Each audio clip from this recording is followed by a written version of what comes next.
The chairman of the Economic Community of West African States, ECOWAS, Nana Akufo-Addo, has hit hard at European countries for what he calls the hoarding of COVID-19 vaccines.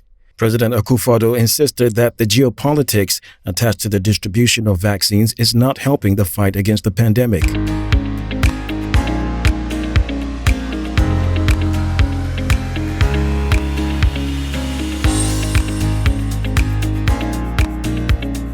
Addressing the European Parliament in France on Tuesday, December 14, 2021, President Akufo-Addo said less than 10% of the population of Africa has been vaccinated against the virus, against 70% of the EU population as of August 2021.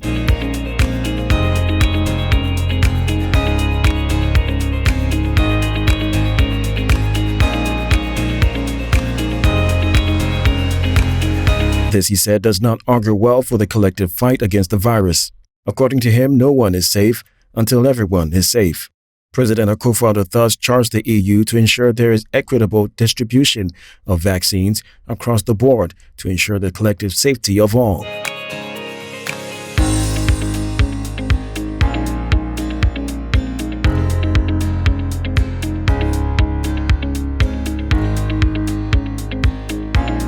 More than 100 unvaccinated Ghanaians who arrived at the Kotoka International Airport on Tuesday, December 14, 2021, have been vaccinated with the single-shot Johnson & Johnson COVID-19 vaccine as per the Ghana Health Service Directive.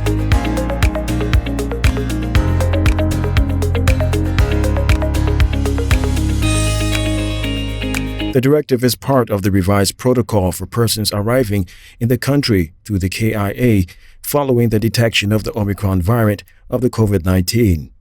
The head Port Health at the KIA, Dr. Lawrence Lartey, said the vaccination was done for unvaccinated Ghanaians who arrived in the country following the coming into effect of the revised policy.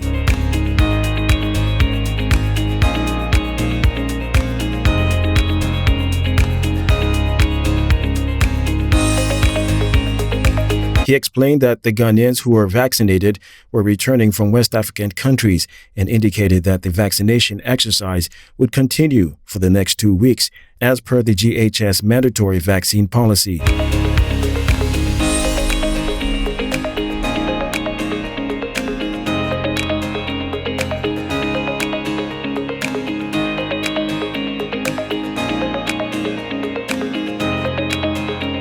All seems set for the implementation of the much-awaited Free Technical and Vocational Education and Training TVET program next year. Vice President Dr. Mahmoudou Bamia dropped the hint at the launch of the TVET services in Accra. He announced that, quote, as part of the implementation of the TVET agenda, the government is establishing the first ever second cycle applied technical high school across the country.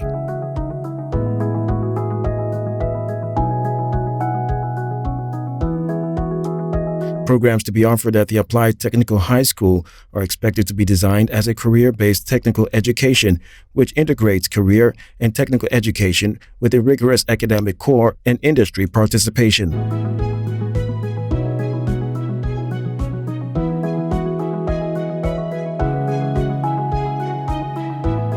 This, according to the Vice President, will be benchmarked against international best practices and standards. Government, he said, has already designated 4 new TVET institutions across the country for this program. So far, all TVET institutions which are now captured under the Ghana TVET service are included in the next academic year's computerized school selection and placement system.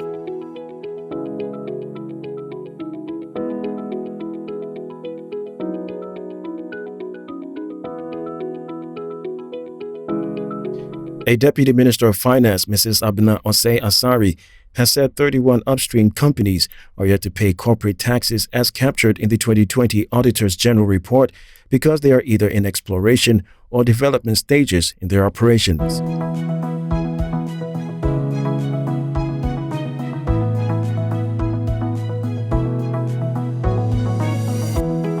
According to her, they are yet to produce crude oil for sale and therefore had not generated income from which to pay corporate taxes, and quote, this is in line with Section 63 and 65 of the Income Tax Act 2015, Act 896.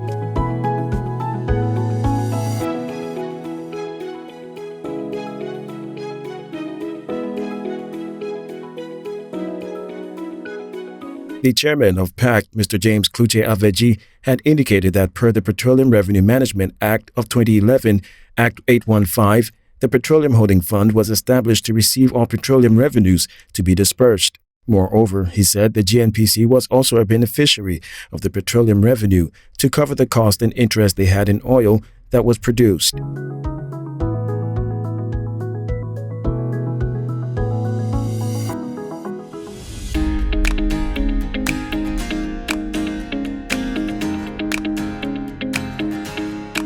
The global renewable energy market, which is currently valued at over $928 billion, is expected to cross the 1.5 trillion threshold by 2025. Project manager for the Renewable Energy Development and Acceleration Project, Mr. Oboji Kwachi, has said.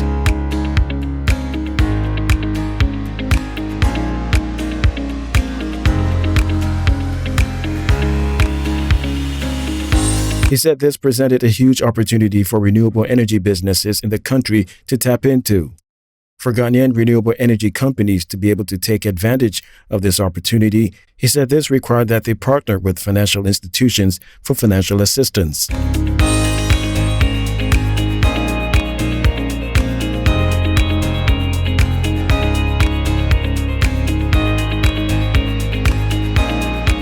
Quote, generation of energy from renewable resources requires huge investments, which requires that financial institutions must inject more resources into the sector, he said. He said by merely building the capacity of renewable energy enterprises, creating market linkages, stimulating awareness and demand for renewable energy technologies would not propel renewable energy enterprises' growth.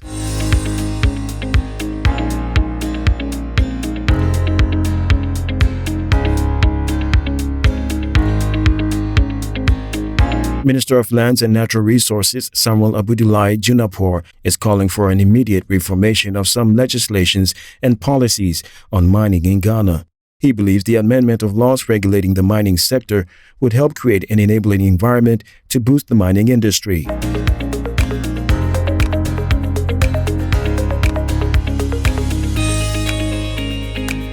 The Minister of Lands and Natural Resources said his ministry has initiated processes to comprehensively review the existing constitutional, legal, and policy framework of the mining sector, citing instances where Article 268 requires parliamentary ratification for mineral transaction instead of prior parliamentary approval.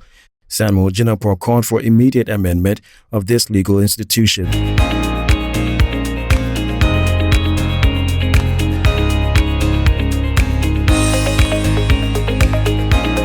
Mr. Junapor further called for the exploitation of other mineral sources in the country. He noted that the country's sole dependency on gold is making it lose out on the industrial and economic benefits of the underexploited mineral resources.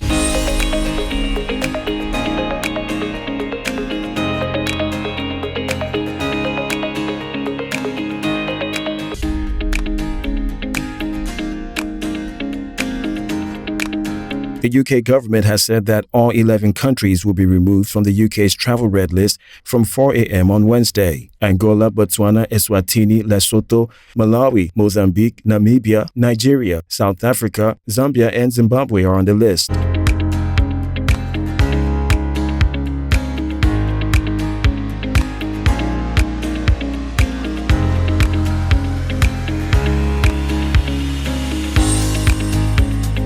The red list was reintroduced in late November as a precaution after the emergence of the Omicron variant. But Health Secretary Sajid Javid said it had spread so widely the rules no longer had much purpose.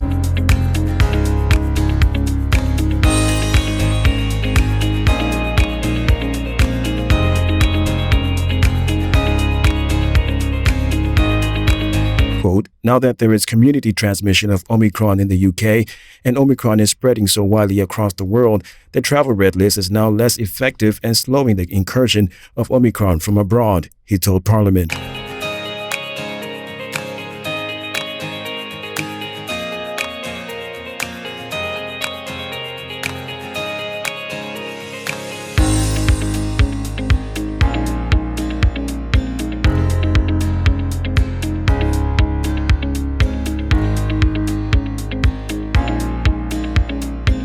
A high court in Kenya has suspended a government directive seeking to bar unvaccinated people from accessing in-person services in state offices. The petition filed by businessman Enoch Ora said the directive, which was to be implemented next week, was unconstitutional and discriminatory.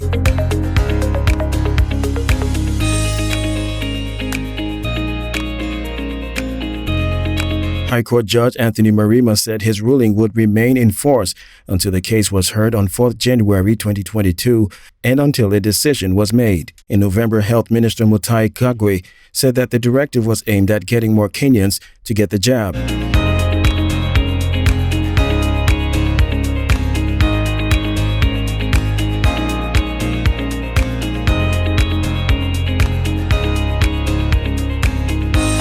The government has set a target of vaccinating 10 million Kenyans by the end of the year.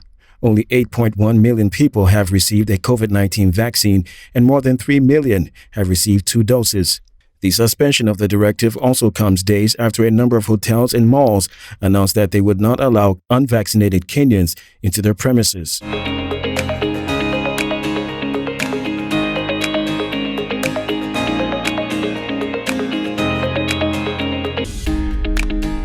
The authorities in Nigeria have announced that they will destroy close to 1 million expired doses of COVID-19 vaccines. They say the jabs were delivered by international donors just before their expiring date, which did not give them enough time to distribute them around the country.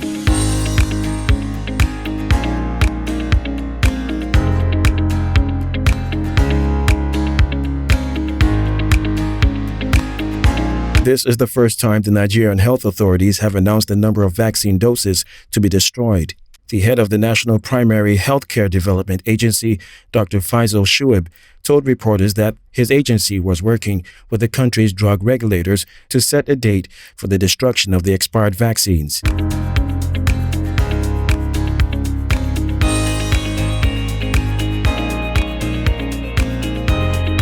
The authorities say no expired jabs have been administered in the country.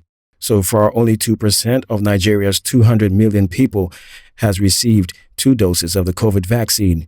The authorities now say they will no longer accept vaccines with short shelf life.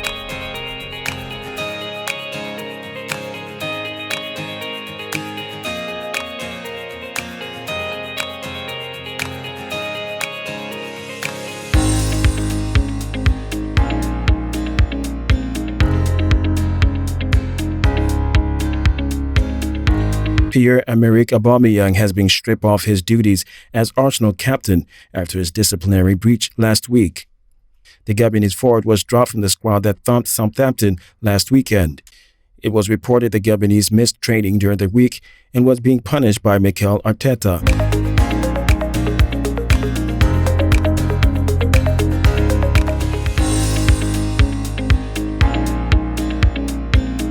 After the Southampton game, Arteta refused to provide clarity on the issue and brushed aside every question about Aubameyang by the press.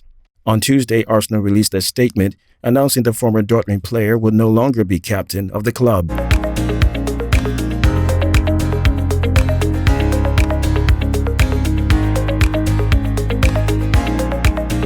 Quote, following his latest disciplinary breach last week, Pierre-Emerick Aubameyang will no longer be our club captain and will not be considered for selection for Wednesday's match against West Ham United. We expect all our players, particularly our captain, to work to the rules and standards we have all set and agreed. We are fully focused on tomorrow's match, the club said.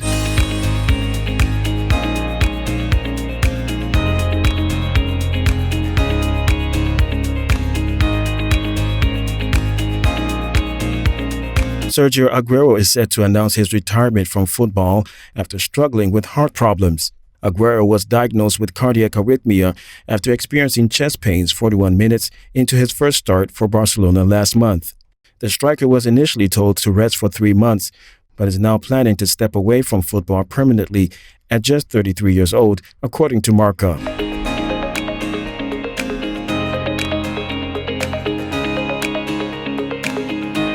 Aguero joined Barcelona on a free transfer last summer from Manchester City and was making his first start for his new club against Alaves when he experienced chest pains. The striker required him on-pitch medical attention shortly before halftime, having complained of dizziness.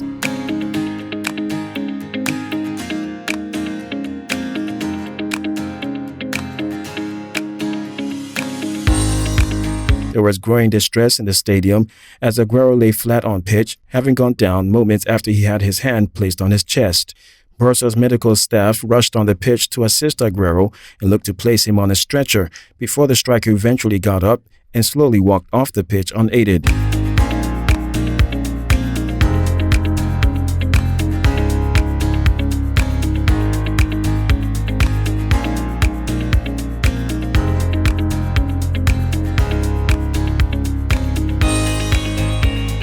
Award-winning singer David Adedeji, popularly known as Davido, has revealed that his 250 million naira orphanage fund received over 1,234 applications. The singer took to his Instagram stories to give updates on the selection and disbursement processes of the 250 million naira funds.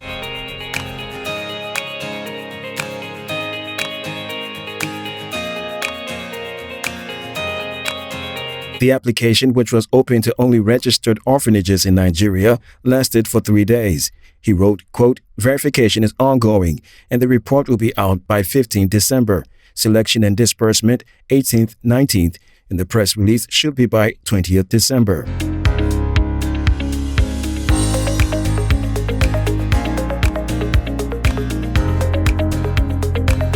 He added, quote, 1,234 responded, 852 without orphanage names, 382 with orphanage names. The National Association of Orphanages in Nigeria sent the list of orphanage homes within the coverage, which to some extent is helping us in the verification process. God bless. We rise by lifting others."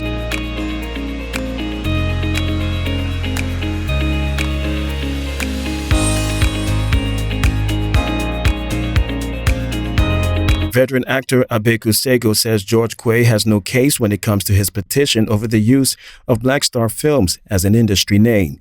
According to Abeku Sego, Mr. Quay's argument in his petition to the Ministry of Tourism, Arts and Culture is not a strong one.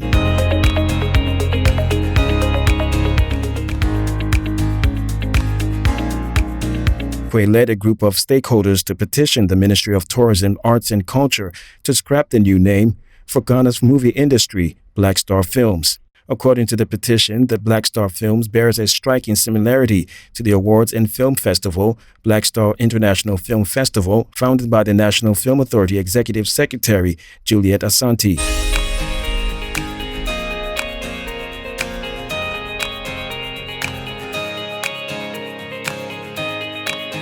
He said, quote, "Because it is Black Star Films and Juliet has Black Star International Film Festival, is there a problem? There's New York International Independent Film Festival, and there's New York International Film Festival. Has anyone in New York raised any flag that, if this is it, nobody can name anything New York?"